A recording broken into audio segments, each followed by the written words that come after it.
Hello, and welcome to another episode of the Enter the Bible podcast, where you can get answers or at least reflections on everything you wanted to know about the Bible but were afraid to ask. I'm Katie Langston. And I'm Catherine Schifferdecker. And we have as our special guest today, Professor Craig Koester, who's a returning guest and friend of the podcast, friend of ours. Craig is a emeritus professor of New Testament here at Luther Seminary, and it's so much fun to be in the same room with you. I'm glad to be here. Yeah. I'm so jealous. Right here at Luther. I'm so jealous. Yeah, Katie's out in Utah. Craig, this is relevant for our questions today because we're going to be talking about the book of Revelation. And Craig has written quite a bit on the book of Revelation. In fact, he's really considered, I know he wouldn't necessarily say this himself, but he's a leading expert in the book of Revelation in New Testament studies. He's written the Anchor Bible Commentary on the book of Revelation, which was published in 2014, and then a kind of more layperson's approach to the book, a wonderful book called Revelation and the End of All Things, which was republished in 2018 in its second edition. So he is the person we thought of immediately when we read these questions from a listener. So thanks again for joining us, Craig. Yep, happy to be here. All right.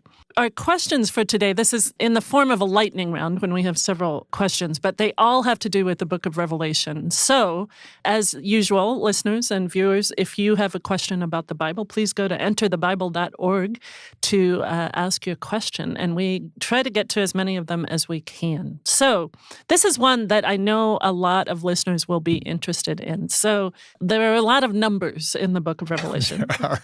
But the one that people are probably most interested in is the number 666, which is the number of the beast. Sounds scary. It comes up in Revelation 13, is that right? Yes. Does it come up anywhere else, just that one? That one verse in All that right. one book in that one place. Yes. All right. So That has unique. It's caused a lot of problems. It has been the stuff of horror movies. I remember back in the 80s? I don't know, the Omen signs, Omen movies. Anyway, so 666, what in the world is that about, Craig? Yeah, it's a question I get asked often. I'm sure you do. It's one of those things that, even by people who've never read Revelation, it's one of those things. People know it's in there somehow. It has to do with an awful thing. Revelation chapter 13 is a picture of a tyrannical beast, a seven-headed monster that is out there to kind of tyrannize the world and especially the Christian community, and kind of imposing its will on everything from politics to religious beliefs to the economy. I mean, it's kind of all in one tyrant. And at the very end of Revelation 13, this is the key. This is the verse. Okay. Revelation 13, verse 18, where it talks about the beast having this number. And it said, "This calls for wisdom. All right. Let anyone with understanding calculate the number of the beast, for it is the number of a person, or anthropos, a human being. And its number is 666. So that's... All right. Yeah, that's the key verse. And one of the things that's kind of fun about it is, I don't know if most people think that the author of Revelation had a sense of humor, but I do. And I think one thing that the writer knew is that people love puzzles. Ah. I mean, how many people do I know that the first thing they do when they get up in the morning is they do the Wordle or something like that with the New York Times, or they do crossword. Guilty. Okay, Guilty. You got to do the Wordle. I mean, Right. You love the puzzles. It's okay. It's How fun, can I right, make? yeah. How can I make these? Figure out from the clues just what was going on here. Crossword puzzles. I mean, how do we make the words fit? How do we use this clue to find this word? People love puzzles. Mm-hmm. And that's what the writer is doing. He's saying, okay, if you think you're pretty smart, well, who's not? It's like, okay, I'm up to this. Here's the number. And it's the number of a person or a man. And the number is 666. Oh my, okay. Now, it would be pretty tough to do a crossword puzzle if there were no clues. Mm-hmm. If you just said, here's a box, find the words that fit. Oh my, where would you even start? And sometimes I think people are kind of like that with the number 666 is what could that number mean? But if you think about how puzzles work, maybe in this case, let's think about a jigsaw puzzle. It's really hard to put together a jigsaw puzzle or how to figure out what is this one piece that I'm holding up? What is this all about? If you don't know what the big picture is. On the other hand, if you know what the big picture is, I can see how this piece fits. Mm-hmm. It's the corner of a building, or it's a person's, part of a person's face or a hand or whatever. Okay, I can see that. So when looking at this puzzle, what the writer is doing is he's given us a detailed picture of what this beast looks like. So let's go back and look at what are the clues that the writer has given. And then, okay, this is this is kind of the little teaser at the end. Now that I've given you all these clues, can you put in the final piece? Mm. Well, it's interesting that this beast is clearly a dominating global figure. I mean, somebody who basically exercises dominion over the world.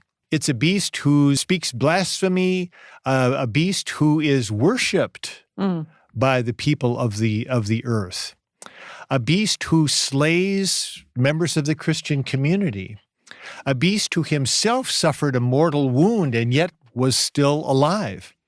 Okay, well, once you start putting these things together, you have to ask, what would a person back in New Testament times have been able to figure out from those clues? If you just say, what would we figure out right now? Nobody's ever been able to make head or tail of it for 2,000 years. We're in trouble. But if you ask, would this have made sense to John's readers back in the first century? Okay, well, who was the big tyrant in kind of dominating everything? Well, the Roman emperor was. Mm-hmm. That was, the Roman emperor, he kept a heavy hand on things. And so when they're looking at this beast, yep, some of them could be pretty beastly. Mm. Did any of them persecute the Christians? Well, yeah, Nero was he was the most notorious persecutor of Christians. The story is in the mid-60s, there was a big fire in the city of Rome, and Nero needed a scapegoat. I mean, here we've got a politician looking for somebody to blame. Imagine that. Something going wrong. I need somebody to blame because the city's burning down, and people said I didn't do anything to fix it. Okay, well, it must be due to these Christians. People are they think that Christians are kind of odd anyway. There's this little this little clique, and then Nero rounded them up and put a bunch of them to death. So he became known as the big persecutor of Christians. End of the first century, Domitian was also kind of brutal, but Nero was the one. Mm-hmm. It was also interesting when you ask, well, were leaders worshipped in the first century? Well, yes, there was a cult of the emperors. The imperial cult was a big deal, and it's clear that John, the writer of Revelation, has a big objection to the idea that you worship the head of state. That was a big issue. The imperial cult was huge. And then one of the unique things about Nero was that he was kind of a pop star. Yeah. Nero made it big in all the tabloids, because Nero was reported to have died by suicide, but people thought maybe he's still out there and he's alive and coming back. It was a common legend. Huh. How for years it was like, well, JFK, he was assassinated supposedly, but he's really alive. Or Elvis Elvis died, but he's really alive. Or, all these. Nero was he had celebrity status. People thought, some said he had died and others said, no, he hasn't. He survived. He survived this mortal wound. So that's the bit in verse 14, wounded by the sword and yet lived. Lived. Huh. Nero is the only person in the first century that can fit that. Yeah. All of those clues say, okay, you got a tyrannical beast, persecutor of Christians, worshipped in the imperial cult, supposedly slain and yet lived. Okay, that's Nero. Can we make that number fit? Mm-hmm. Yeah. Mm-hmm. Could that be Nero's name? Yeah. Now, that's the way you have to go at it. You don't start by asking, what could 666 mean? I mean, my goodness, how many different... Could be a lot of things, right? But in this game, it says calculate the number. Now, the Greek word there is a really distinctive one. The Greek word there is psephidzo. Psephidzo means to add up the numerical value of the letters. So in Greek, Hebrew, other ancient languages, A equals 1, B equals 2, and so on, up to the letter 10. And then it starts going, and then 10, 20, 30, and all the way up to 100, and then it goes 100, 200, 300. And so you could ask, okay, you add up, Catherine, okay, we start figuring out what's the numerical value of every letter, and you would have a number for your name. And that was kind of a thing. You find it in graffiti, for example. Huh.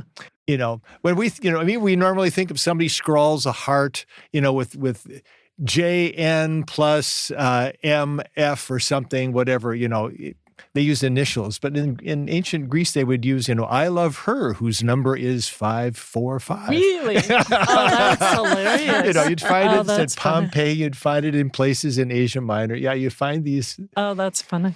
And they used to do this kind of graffiti. And they would do riffs on Nero, too. He made it into some of the Sephizoing, the calculation stuff. It was because he was a pop star. Now, the problem is, in Greek, the name Nero doesn't add up to 666.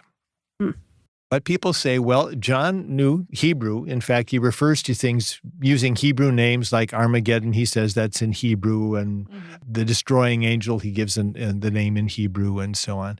So they could it be in Hebrew? And the answer is yes. If you look at the numbers for Nero Caesar in Hebrew letters, the way it was spelled in Hebrew, it adds up to 666. Oh, interesting. Yeah. So that's what most people think. So can I ask, I know this is actually my question, not the listeners, but the thing a few verses before, so the beast causes all, both small and great, both rich and poor, both free and slave, to be marked on the right hand or the forehead, so that no one can buy or sell who does not have the mark, that is the name of the beast or the number of its name. What's that? That kind of gets into an identity thing. In Revelation, the writer is playing a lot with opposites. You've got the lamb on the one hand and you got the beast on the other. The lamb, worthy is Christ, the lamb who was slain. Right. So you've got the slain lamb, you got the slain beast. Christ is alive, the beast is alive. They're playing back and forth. There's also, in this same context, if you read on another verse or so, and once you get into chapter 14, you find that those who belong to God and the Lamb have been sealed on the forehead. That becomes an identity mark. It's not something that you would see, but it becomes a way of kind of identifying that you're, like in Deuteronomy, it says, you bind the word of God on your right hand and on your forehead between your eyes.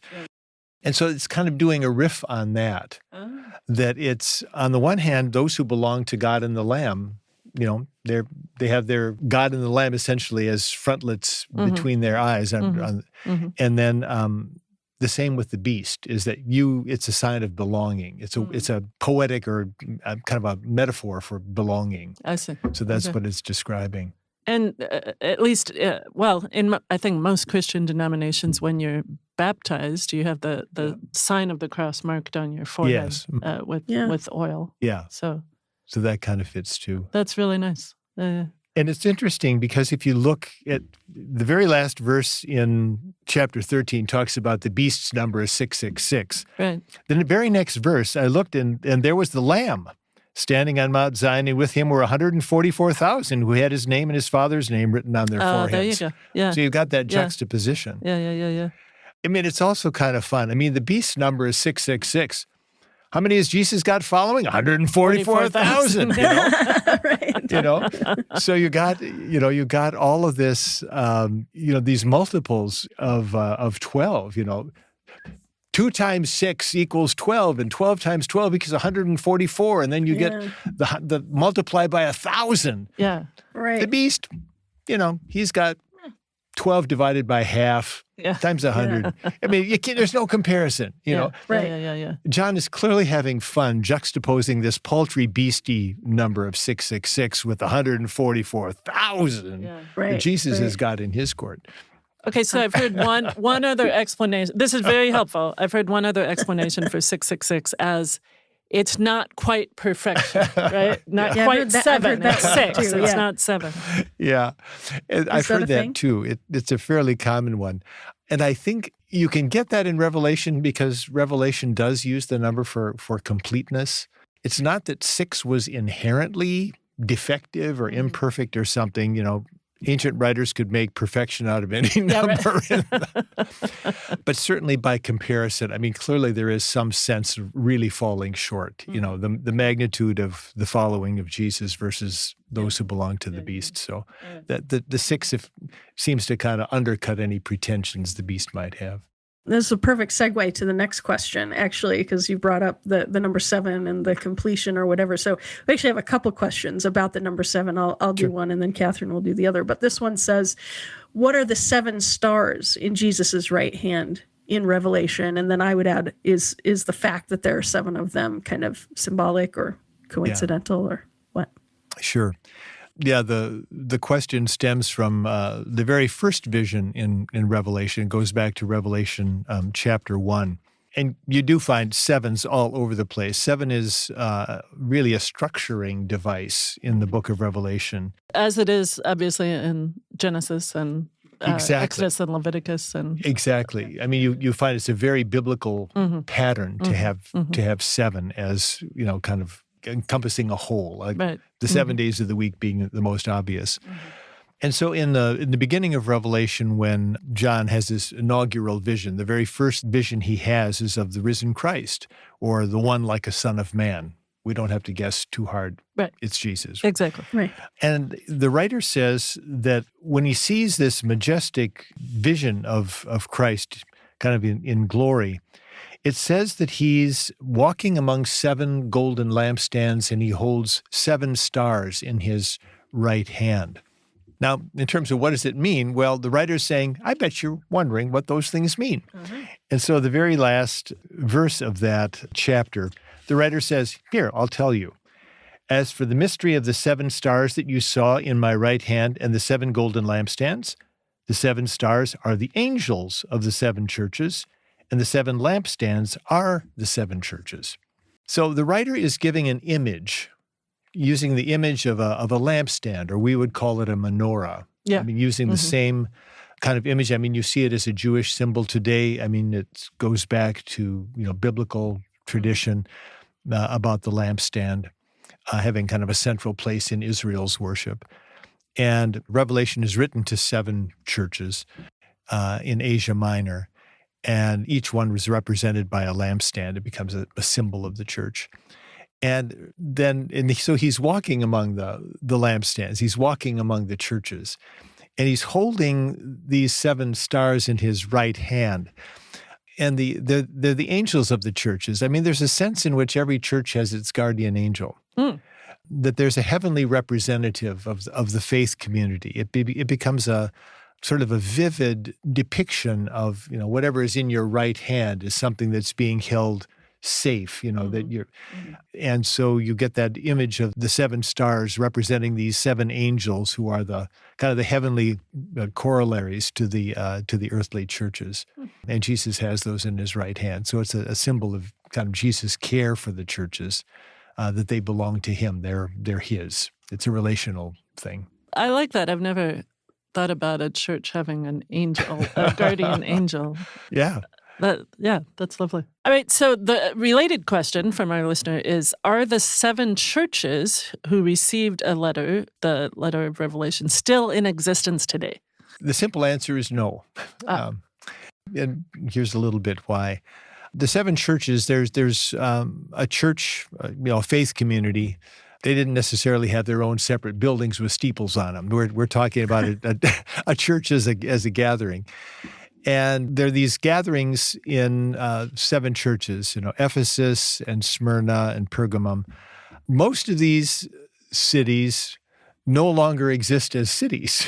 Oh, yeah. That, for example, Ephesus is a glorious ruin of a city, Right. spectacular to visit, but there's not not a living thing. Settlement. Yeah. The one city that really remains, there are, Thyatira, there's still a city there, and Philadelphia, there's still a city there. Not the Philadelphia in Pennsylvania. Not the Philadelphia. No, Yeah, the not that, Philadelphia. I actually not that had Philadelphia, folks. I had a church member once ask me that. I was like, No, not Right. Philadelphia. So there still are several places that still have cities on them. Yeah. The largest of them was ancient Smyrna, modern Izmir, modern city on the west coast of Turkey. And there have been Christian communities there. Back in the first, second, third, fourth centuries, that was a heavily Christian area. Things changed dramatically when Islam came in. And so it was with the Sorry, all of these churches are in what is now Turkey. Modern day Western Turkey. Right. Okay. Western Okay. Turkey. Thank you. So when you get into the 7th, 8th century and Islam really gets established, a lot of these churches begin to dwindle. Islam becomes the dominant force in what today is Western Turkey.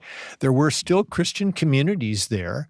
Kind of how long some of them lasted, it's hard to say. There were certainly Christians in Izmir or ancient Smyrna for centuries, even after down into the modern period. But you don't find many left. And it was really with the Islamic conquest that became a turning point. The heavily Eastern Orthodox Christian environment became heavily Muslim. Well, good to know. All good questions from our listener. And we were right about the person. We came right to the source. That's Okay. right. Indeed. Yeah. That's it. Yes. Well, thank you so much, Craig, for being with us today. And thank you to our questioners for their wonderful questions. And if you have more questions about the puzzles in the book of Revelation or anything else, please do not hesitate to submit your own question at enterthebible.org, where you can also find a whole lot of resources, reflections.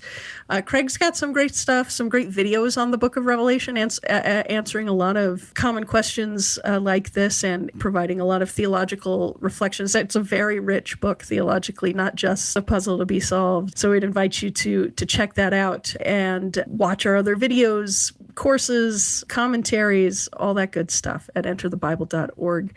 If you enjoy this podcast, please rate and review us in your favorite podcast app or like and subscribe on YouTube.